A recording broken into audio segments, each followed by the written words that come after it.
من انخذ بيت زامل، لان عندي كل ثقة بشيخ زامل انه صاحب حظ وبخت، وانتظر بس يعطيني مرادي الا اسوي له غدا. واليوم وياي منو؟ بيت زامل بكامله. احنا بخدمتك ابو جعفر الساعدي، والله نخيت زامل على قضية معينة.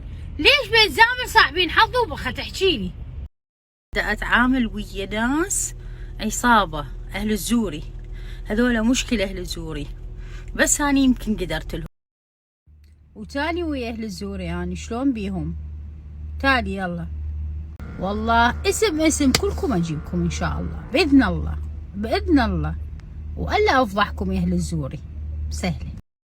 لا، القانون يقضي على هاي العشاير اللي هم كلهم 56. لو تسووا لي حل، لو هاجر خارج العراق الكل لازم تدخل السجن.